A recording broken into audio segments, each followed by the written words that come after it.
এই উম্মতকে প্রস্তুতি নেওয়ার জন্য মসজিদ দিছিলেন, এই উম্মতের দিলের মনের স্বাদ মিটানোর জন্য, যে আল্লাহ আপনি তো কথা বলেন বটে আমার সাথে, কিন্তু আমারও তো আপনার সাথে কথা বলতে মনে চায়। প্রবাসের ছেলে যদিও সারাদিন মার লগে কথা বলে, কিন্তু মাও বলে আমারও তো মাঝে মাঝে তোর সাথে কথা বলতে মনে চায়, তুই আমাকে একটা বটন সেটই কিনা দিস। বলে না, বলে না? যুক্তিসঙ্গত না অযৌক্তিক? আমারও তো কথা বলতে মনে চায়। আল্লাহ বলে তোরও কথা বলতে মনে চায় আমাকে, তাহলে নামাজ দিলাম। 90 ওয়াক্ত নামাজ পড়ে না। আল মুসাল্লি ইউনাজি রব্বা, নামাজ আল্লাহর সাথে কথা বলার জন্য আমাকে নামাজ দিলেন। কিন্তু যাদের সাথেই কথা বলতেন ওদের জন্য সীমা রেখা ছিল, কোন সময় বলতে পারবে আর পরে আর পারবে না। তুর পাহাড় আমার চোখে দেখা আছে, কোন সময় বলতে পারবে পারবে না, সময় নির্ধারিত ছিল, জায়গায় নির্ধারিত ছিল। উম্মতে মুহাম্মদী খুলতে গেলে তো এখন আর সময় হবে না, নাইলে খোলা যেত। তোমার সাথে কথা বলার জন্য তো মাত্র মাত্র মাত্র 30 মিনিট নিষিদ্ধ। সূর্য উঠার সময়, সূর্য ডুবার সময়, আর হলো সূর্য যখন দুপুর যখন ঢলতে থাকে ডলতে থাকে, দ্বীপ প্রহরের সময়, মাত্র 10 মিনিট করে 30 মিনিট। বাকি 23 ঘন্টা 30 মিনিট যখন মনে চায় তখন কথা বলতে পারবে।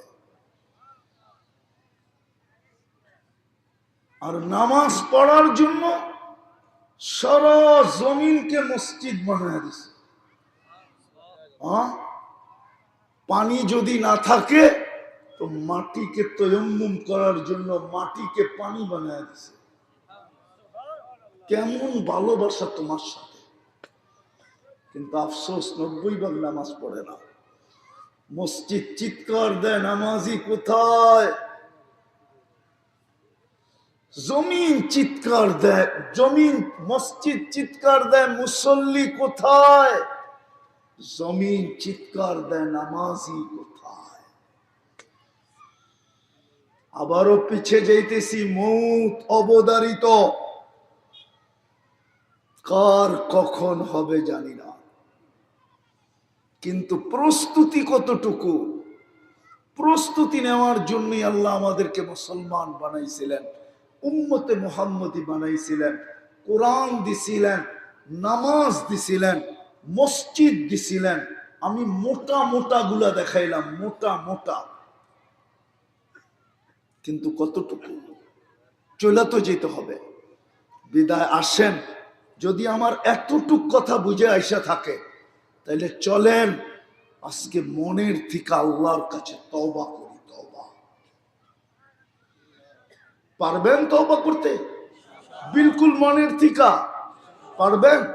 কে কে পারবেন দেখি? পাক্কা?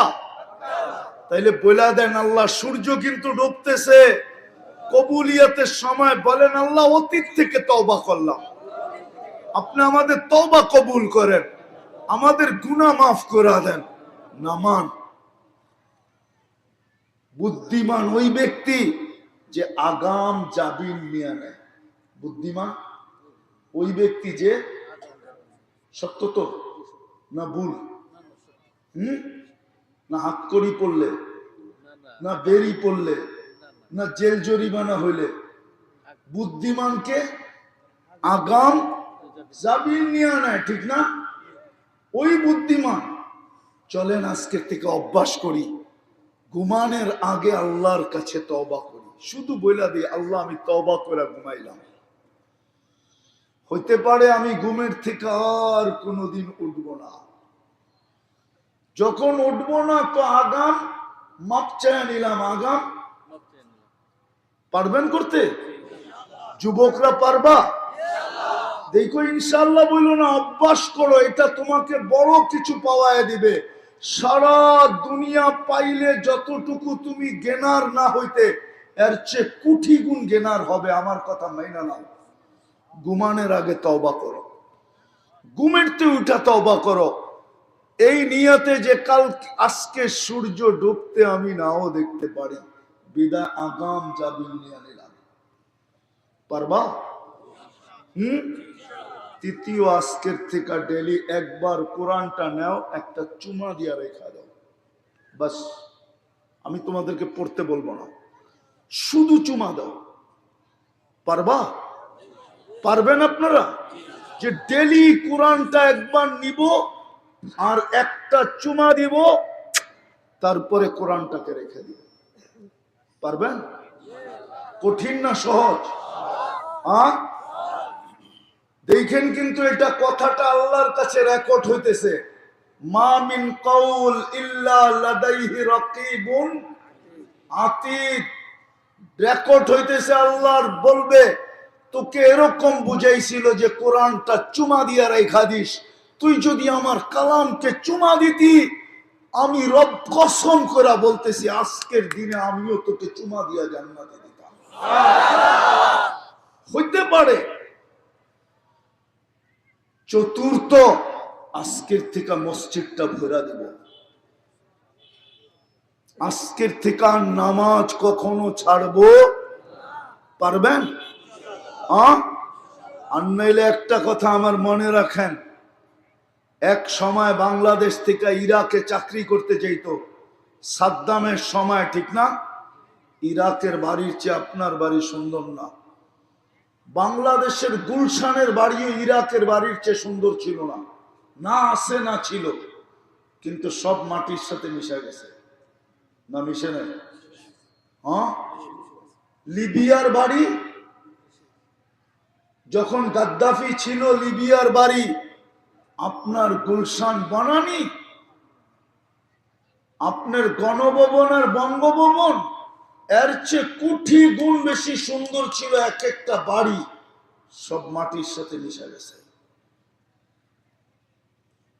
খোদার পায়ে হাত দিয়ে বলি, এমন না হোক যে আমার দেশের বাড়িগুলো মাটির সাথে মিশা না যায়। এই জন্য পায়ে ধরতেছি, আজকাল থেকে নামাজ ছাড়বো না। আল্লাহ আমল করার তৌফিক দান করেন। ওমা আলাইনা ইল্লাল বালাগ। আল্লাহুম্মা লাকাল হামদ কামা ইয়ানবাগি লিজালালি ওয়াজহিক ওয়া আযীমি সুলতানিক। আল্লাহ বলার পর্ব ছিল শেষ, শোনার পর্ব ছিল শেষ, এখন ভিক্ষার পর্ব চলতেছে। সূর্য ডুবা অবস্থায় আল্লাহ আমরা তওবা করে হাত উঠাইলাম। বেশি কিছু চাবো না মালিক, যুবকদের এই আয়োজনকে কবুল করেন।